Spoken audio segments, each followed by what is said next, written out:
Cynthia Rompas, Saudara Menteri HAM Natalius Pigai mendorong adanya evaluasi kebijakan soal perizinan dan peredaran senjata api di tanah air.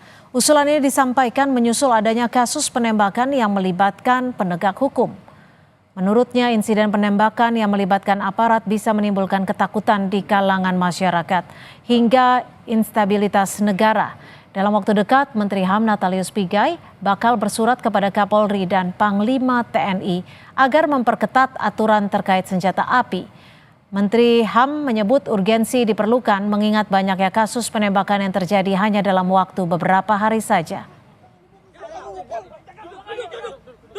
Dari rasa ketakutan. 1-2 hari ini kirim surat ke Panglima TNI dan Kapolri. Mungkin juga ke Perbakin untuk mempertimbangkan masukan dari masyarakat dalam rangka pencegahan. Urgensitas itu salah satunya itu ditunjukkan dengan dalam 1-2 hari terjadi 4 peristiwa atau bahkan lebih. 1 di Jayapura, yang kedua di Bone, yang ketiga di Jalan Tol, yang keempat di Merak Bakauheni.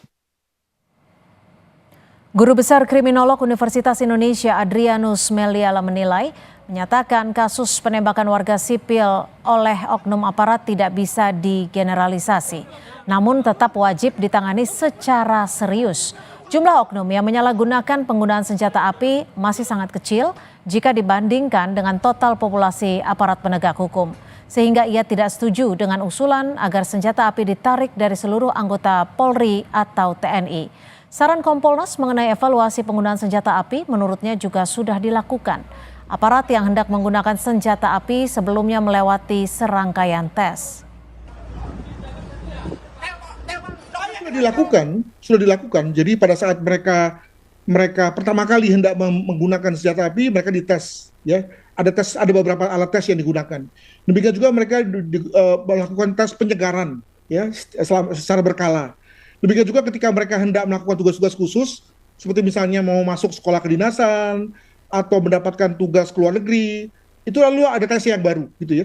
Saya menduga bahwa sebetulnya jumlah anggota Polri dan TNI yang menyalahgunakan senjata yang dipegangnya itu masih jauh dari serius, gitu ya. Nah, maka okelah kita kemudian tangani kasusnya, kita adili oknumnya dan kita obati korbannya.